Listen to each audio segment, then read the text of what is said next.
The auction was never meant for human eyes. It was hidden in the deepest layer of the broken moon station, a gutted relic from a forgotten war, now orbiting the gas giant Velmer like a parasite. Jake Rourke, a human mechanic with hands scarred from plasma burns and memories he didn't talk about, came there for parts, not for trouble. He walked with a limp from an old injury, his eyes tired but sharp. Among the rusted corridors echoing with alien dialects, he found his way into the illegal auction by accident. Or maybe fate had a crueler sense of direction.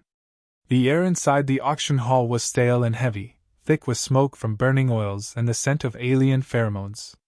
Creatures from a dozen systems shouted bids over rare items: cybernetic insects, sentient plants frozen in sleep, organic weapons. But it wasn't until the last item was dragged on stage that the noise died down. The lights dimmed to a cruel red. 2 Zarthi guards brought out a metal cage. Inside, curled in the corner, was a small creature, bone-thin and trembling. It looked like a pup, but not any known species. White fur patchy and stained, skin underneath raw and pink, ribs visible, limbs too long. Its eyes were the worst, milky red, with slit pupils that shimmered like wet glass. The crowd responded with disgusted laughter and mockery. Defective beast. Someone spat in Galactic Basic.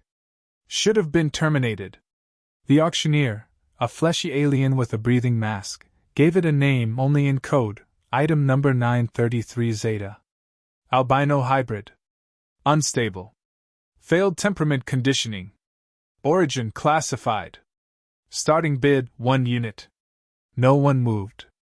The creature didn't growl, didn't try to look tough. It just huddled there, silent, until it raised its head slightly and spoke. The voice was soft.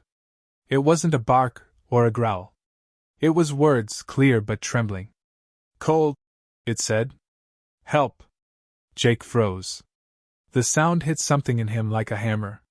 It was a child's voice. He didn't know what language it was, but the meaning was carved into his spine. Something in that tone echoed a moment from years ago, pulling him back to a dusty Martian street, cradling his own daughter after a strike, her voice whispering the same word, cold, before her pulse faded. That moment never left. It just sank deep, poisoning everything after. And now that same helpless tone came from a thing the galaxy laughed at. No one bid. No one wanted it. Jake didn't remember standing. Didn't remember his hand rising. But he heard his voice. I'll take it. Silence dropped like gravity. Eyes turned. The auctioneer paused. 1 unit. Human buyer. No refund on defective goods. I said I'll take it, Jake repeated. The cage was pushed toward him, and as the auction resumed its twisted rhythm for the next item, Jake looked down at the creature. Its eyes locked with his. There was no joy, no trust. Just confusion and a flicker of something more primal. A question. Why? He didn't have an answer. Back in his freighter, the White Raven, he secured the cage in the hold, careful not to touch it. The creature didn't lash out. It watched. When he finally opened the door and stepped back, it didn't move at first. Then, slowly, it crawled out. Every motion was cautious, like it had been hurt from moving too quickly before. Jake tossed the blanket to the floor. That's all I've got right now, he muttered. You'll freeze otherwise. The creature looked at the blanket, then at Jake. It didn't speak this time.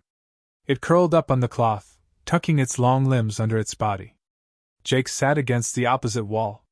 His fingers trembled slightly. Not from fear. From memory. He looked at the creature, wondering what kind of sick science had produced it. What kind of minds made something part animal, part sentient, and then discarded it like trash? What did it mean for a living thing to beg for help and be mocked? He hadn't planned to take anything living back to Earth. He wasn't sure he'd ever return there anyway. But now there was this thing. Fragile, unwanted, staring at him with eyes that didn't accuse or beg. Just existed. Quietly. Jake's mind wandered. He remembered fixing things as a kid: watches, radios, hoverbikes. His daughter used to sit on his lap and hand him tools. When the world still made sense. Before war turned repairs into rebuilding after destruction. Before the sound of a child's voice stopped being comfort and became a wound. He looked at the creature again. It was asleep now, or pretending. Every breath shallow. Jake noticed scars along its flank. Burn marks, surgical lines. He clenched his fist. He didn't need to know where it came from to know cruelty when he saw it. He reached for a piece of old ration bread, broke it in half, and gently placed it beside the creature. It didn't move. Not yet.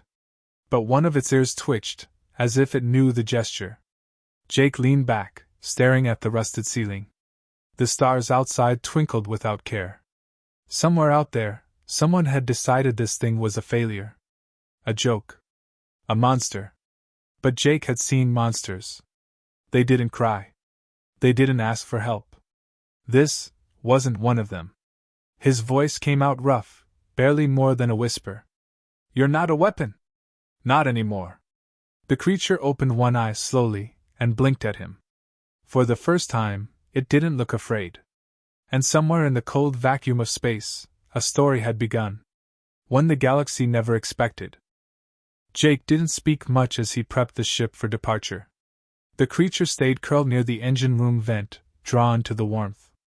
He kept stealing glances at it while checking diagnostics, sensors, and fuel readings, trying to pretend it was just cargo. But it wasn't. Its breathing, the subtle twitch of its ears, the way it flinched at certain engine sounds, it all said one thing: this was something sentient. And broken. A day passed in silence, except for the hum of old machinery and Jake's grunted conversations with the ship's outdated AI. The creature hadn't eaten the bread at first. But he found the crumbs gone the next morning, and its red eyes watched him longer now, as if weighing him.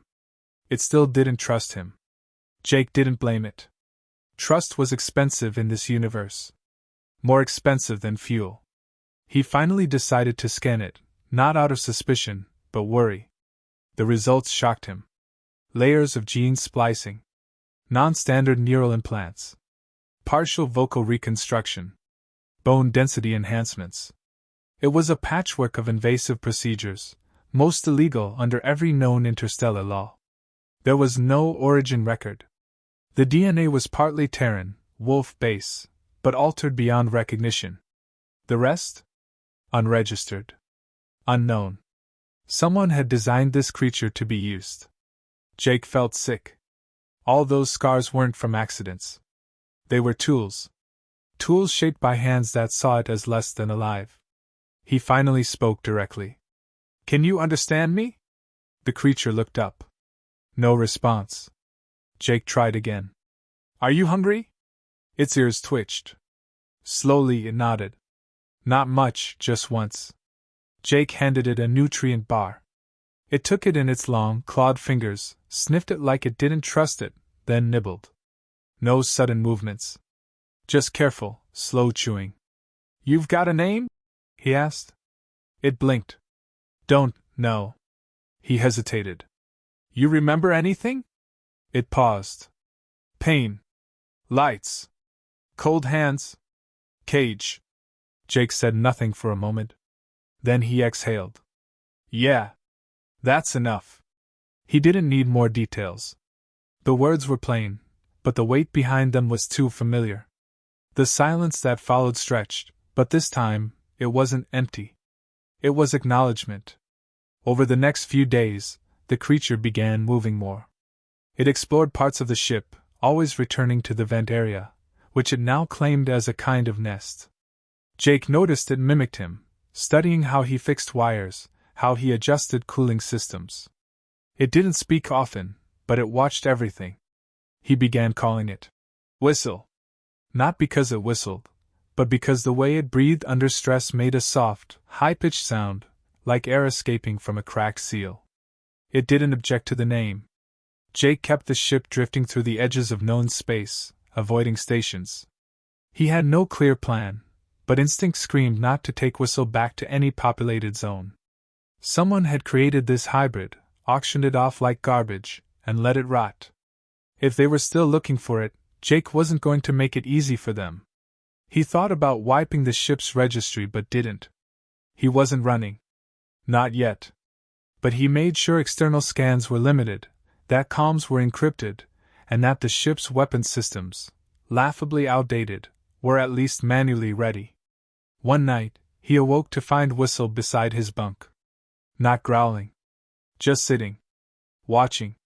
Jake didn't move. Bad dream? Whistle said. Fire. Screaming. Me and fire. Couldn't move. Jake stared at the ceiling. Yeah. I get those too.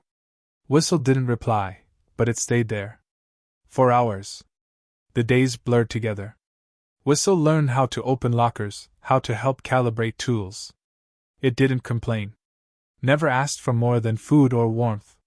But it was changing. Eating more. Muscle growing back. Eyes sharper. Its movements smoother. Less wounded animal, more silent shadow. Jake worried, not because he feared it would attack, but because he didn't know what it was turning into. Nature hadn't made it. People had. And people could be cruel architects. He reached out to an old contact through a buried channel, a woman named Mira, once a doctor, now an off-grid researcher. She agreed to meet, reluctantly. No coordinates. Just a drifting beacon 2 sectors out. Whistle sat across from him in the cockpit as he plotted the course. We're going to meet someone. She might help. Whistle tilted its head. You afraid? Jake smirked, surprised. Yeah. I am. Whistle blinked slowly. Me too. The words hit harder than they should have. Not because of what was said, but who said them. It wasn't a monster anymore. It wasn't even a project. It was just scared. And Jake didn't know if that made things better or worse. As they entered the beacon zone, alarms pinged softly. There were other ships in the area. Not Mira. Not friendly. Slavers. Bioreclaimers. Probably sniffing for the same signal. He killed the engine lights, drifted silent, and whispered to Whistle. Get in the crawl space. Don't come out till I call. Whistle hesitated. If they see you, they kill you. Jake looked it in the eye. I've already died once. Whistle didn't argue. It vanished into the ducts like smoke. Jake prepped a decoy beacon. Then he waited. His fingers rested on the manual ignition for the emergency burn. If this went wrong, there wouldn't be a second chance. He'd burn the ship to hell before giving them a chance to take Whistle again. For a long time, there was nothing but silence and blinking stars. And a heartbeat. He wasn't sure if it was his or Whistle's echoing in his ears. But he knew this. Whatever had begun in that cursed auction wasn't just survival anymore. It was protection. The hostile ships lingered longer than Jake liked. He kept every system dimmed, the heat signature low, and power routed through old manual relays that bypassed traceable pings. It reminded him of war days, cold silence, heartbeat in your ears, and the slow drag of time that made your bones ache. Eventually, they drifted out of sensor range. He waited 3 more hours just to be sure. When the shadows left, Jake reactivated core systems and tapped twice on the duct. Whistle emerged, eyes alert but calm. They resumed the journey, reaching Myra's beacon within a day. She didn't speak much on the call, only asked if Jake had it with him. He confirmed. Her ship was already prepped to scan and analyze, hidden inside an asteroid cavern. Jake docked and followed her into a sealed lab. Myra's hands shook slightly when she first saw Whistle. Her trained eyes scanned the creature and narrowed. Not natural. This was made for something. You're lucky it's not hostile. Jake crossed his arms. It's not a weapon. It wasn't supposed to stay one, Myra said quietly. Someone tried to erase the instincts. But you can't overwrite suffering. She ran full-spectrum scans, silent the entire time. Hours passed. Her conclusions came without emotion. The genetic splicing had been done in phases, wolf DNA, then forced evolution patches, followed by suppression implants to keep aggression down. Pain was used as conditioning.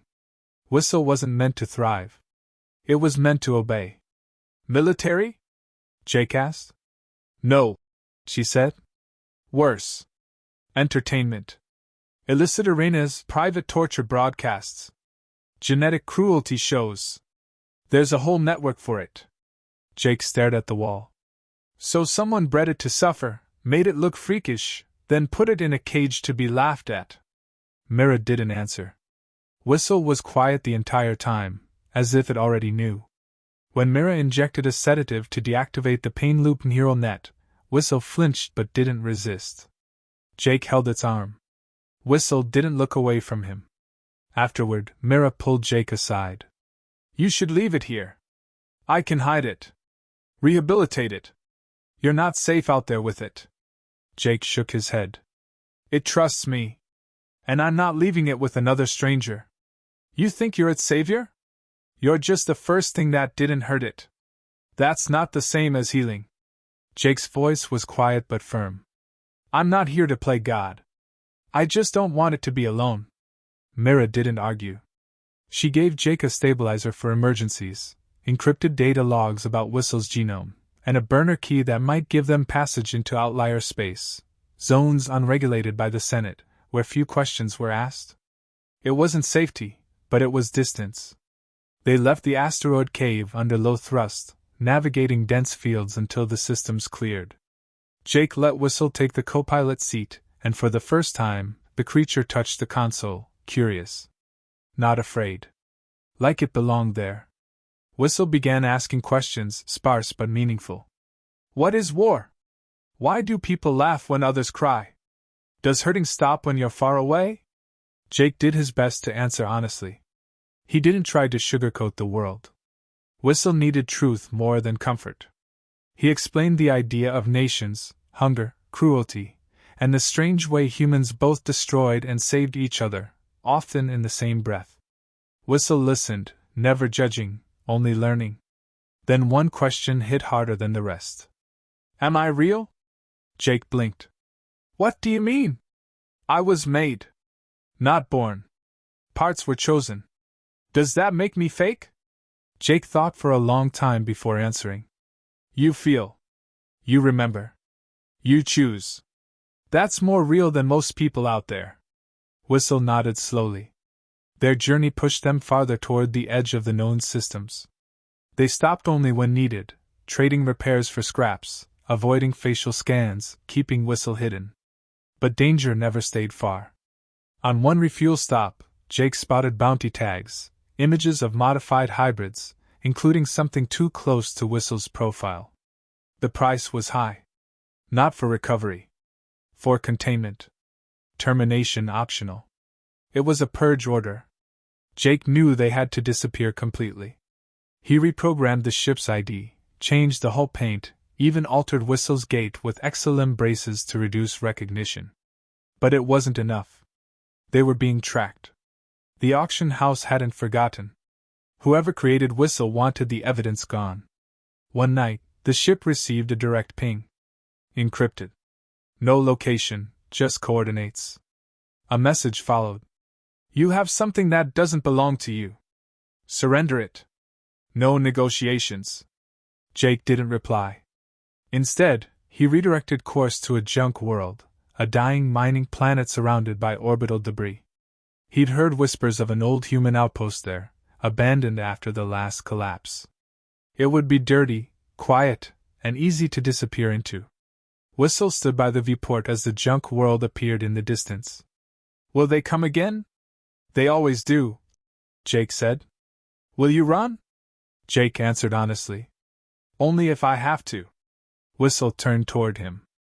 I want to fight. Jake stared at the creature he'd once found broken and curled in a cage. There was fire now, faint but growing. Not bloodlust. Just the will to not be taken again. He nodded. Then we fight smart. On the junk world, they scavenged what they could. Old drones, decaying defense grids, parts that barely held together.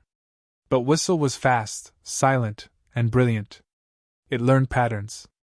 Rewired traps. Built misdirection zones from nothing. Jake provided the strategy. Whistle executed with precision. Together, they became more than fugitives. They became a unit. In the silence of that world, Jake realized something. Whistle wasn't the only one healing. He'd spent years lost after the war, fixing machines but never fixing himself. Saving Whistle hadn't been a mission. It had been a mirror. And now, they were being hunted by those who believed they had the right to play God. But this time, they weren't dealing with a pet. Or a weapon. Or property. They were coming for something they couldn't cage again. And Whistle would be ready. Jake had always lived his life by quiet codes: fix what's broken, leave what can't be fixed, and never form attachments. But those codes began to blur.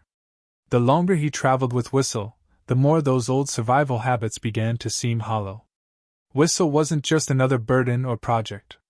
The creature had begun expressing itself in small but undeniable ways, rearranging parts in the engine room not for function but for aesthetic symmetry, humming oddly human melodies during long drifts, and mimicking some of Jake's gestures as if trying to build its own language of belonging. Jake hadn't intended to teach it humanity. But somehow, Whistle was absorbing it, filtering pain into curiosity and fear into quiet resilience. Still, their reality grew more dangerous. A second encrypted signal came through, this time from a known bounty relay. The price had doubled. Anyone bringing in the specimen, alive, received full pardons for prior offenses. The message didn't hide what it was. It was an invitation to betray. Every drifter, pirate, and fringe scavenger would now be sniffing for them. The auctioneers weren't just hunting. They were spreading bait. Jake knew the only way forward wasn't to keep running. It was to make a statement. They navigated toward a deep space relay zone once used by resistance groups during the Earth-Helix conflicts. Mostly forgotten now, it still had buried tech and pulse beacon cores. Jake activated the relay manually and rerouted every signal burst to carry one thing: a short anonymous clip. It was grainy, but it showed Whistle in a holding cage. The footage included genetic logs, abuse files, and enough metadata to trace back to the auction source node. Jake embedded a message inside the clip. They call it a freak. We call it proof. Proof of what they fear. Something they couldn't control. It wasn't about rescue or plea for justice. It was a warning. The relay worked. Within 2 days, word spread. Not among the elite or governments, but among independent networks, those who knew what experiments like these really meant.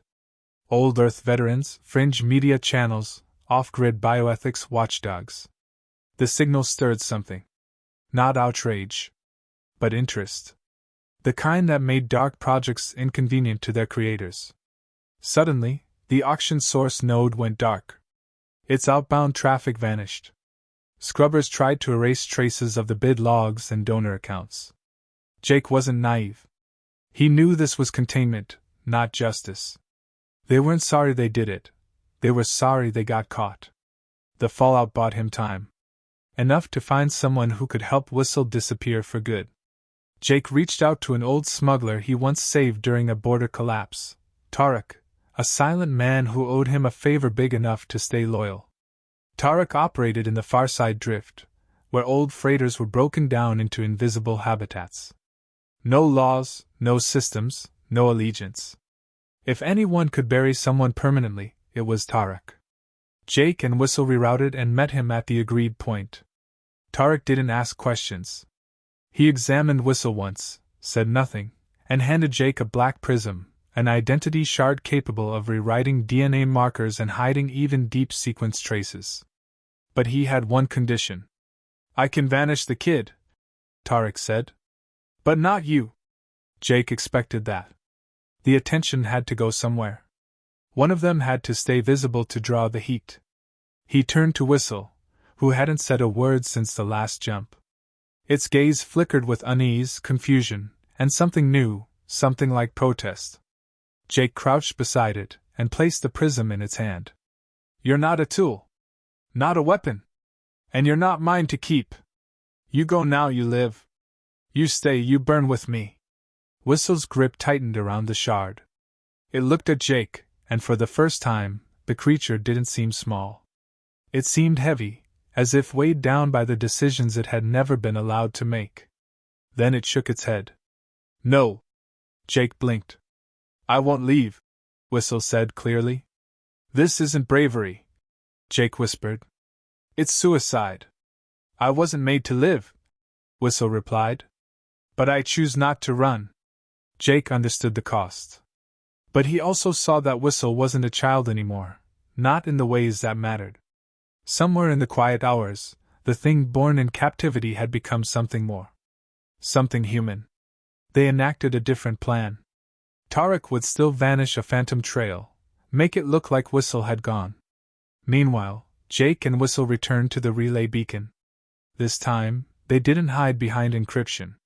Jake sent out a direct message to the auction cartel, encoded with facial ID, coordinates, and a simple sentence. Come get what you want. He knew what it would bring. Not negotiators. Not diplomats. Killers. But Jake had one advantage. This wasn't about running anymore. It was about exposure. He and Whistle turned the relay zone into a trap, not just militarily, but morally. Every camera recorded. Every live feed was public. Every move would be watched by thousands of silent eyes waiting to see whether the so-called monsters were the ones in cages, or the ones outside them. The auctioneers sent a private crew. Stealth. No insignia. No names. But the moment they arrived, they found something unexpected. Not just resistance. Evidence. Every log, every neural trace, every screen Whistle endured was broadcast live through a burst link connected to shadow networks. The mission failed before a single shot was fired. The attackers withdrew, but their shame remained. Whistle didn't revel in it. Didn't lash out. It stood quietly beside Jake and said only one thing. Will others like me see this? Jake nodded. Some will. Will they believe? They'll have to. It was never about vengeance. It was about identity. About proving that what had been made to suffer could choose to rise. Whistle didn't need to win. It needed to be seen. And now it was. All that remained was to disappear on their terms. Jake knew the galaxy wouldn't forget them. But he also knew something better. Somewhere out there, another lost creature might watch that broadcast and understand it wasn't alone. And it could choose too. The silence that followed was not peace. It was a heavy, aching quiet that settled over Jake and Whistle as they left the relay behind. No cheers, no grand acknowledgments. Just the endless dark of space, and the quiet knowledge that they had done something irreversible. Jake didn't expect gratitude. He didn't need it. But he carried the weight of what they'd chosen, to be seen, to be hunted, to defy everything the galaxy expected of them. That came with consequences. News spread in strange ways. Whistle's broadcast wasn't viral in the traditional sense. It didn't trend, didn't flood the networks. But it burned deep into the right places. Underground circles passed it hand to hand, embedding it in black archives, educational nodes, and encrypted history clusters. The truth was too raw to ignore. And it wasn't just the horrors Whistle had endured, it was the fact that someone had chosen not to abandon it. That choice had power. Across scattered colonies and derelict moons, Jake began receiving anonymous messages. Not of praise, but of recognition. Others had seen experiments like Whistle, sometimes unfinished, sometimes feral, always discarded. Most had been destroyed. Some were hiding. The broadcast had done what no rebellion had managed. It gave the forgotten a name. A reason to hope. The monsters had faces now. And so did the resistance. But power attracts predators. A rogue arm of the same cartel, what remained of the auctioneers, began targeting anyone connected to the relay footage. Scientists who leaked data vanished. 2 fringe reporters went dark. A bioengineer was found dead with a message carved into his lab wall. Silence is survival. Jake didn't doubt who was behind it. This wasn't about retribution. It was damage control. They couldn't kill the story, so they tried to kill everyone who could verify it. Jake and Whistle knew their window was closing. They couldn't run forever. Tarek's network fed them scraps, safe harbors, clean jumps, updated bounties, but nothing permanent. It wasn't about survival anymore. It was about legacy. Whistle changed during that time. It grew quieter, but more focused. It spent hours replaying archived broadcasts, learning human language in more depth, asking questions about emotion, history, pain. Jake answered when he could. Sometimes honestly, sometimes not. But he always tried. Whistle had become more than just a creation. It had become a mirror, one that showed Jake who he might have been if the world hadn't beaten it out of him. Then, one day, Whistle said something unexpected. "I want to go home." Jake stared at it. "We don't have a home." "You do," Whistle replied. "Earth." Jake hadn't spoken of Earth in years. He'd left it behind when the governments collapsed, when private powers sold everything sacred to survive. Earth was no longer a home. It was a memory of failure. But Whistle was insistent. It wanted to see the place humans had fought for, destroyed, rebuilt. Not for nostalgia.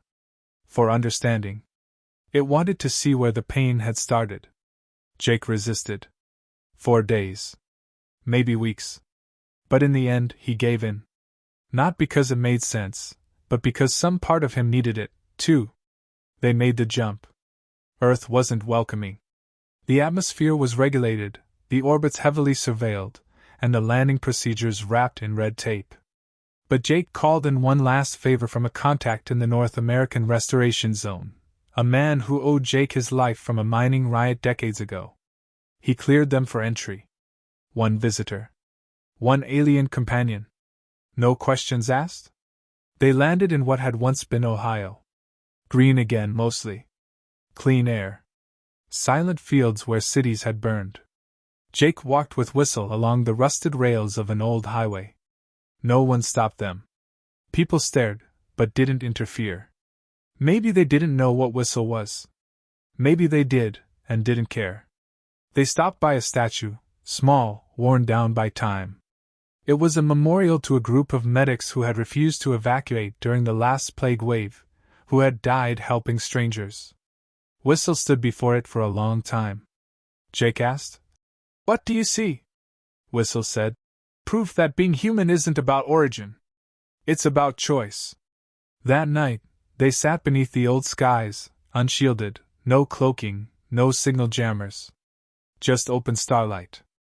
And Jake told Whistle everything. His past. The wars. The people he'd lost. The lies he'd lived with. He didn't expect forgiveness. He just wanted to be known.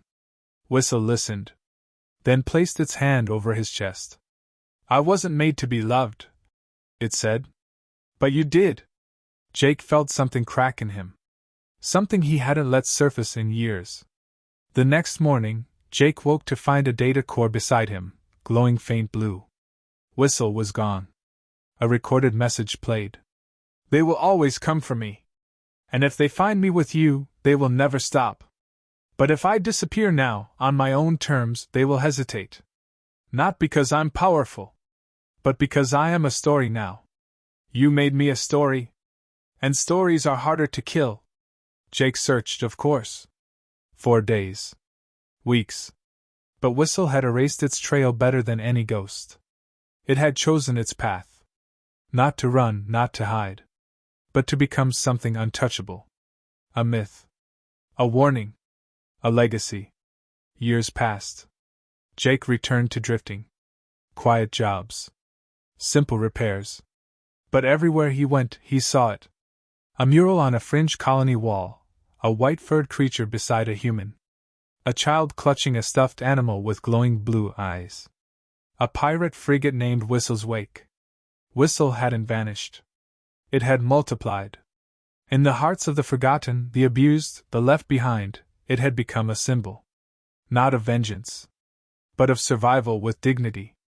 Of compassion in a world that treated kindness like a weakness.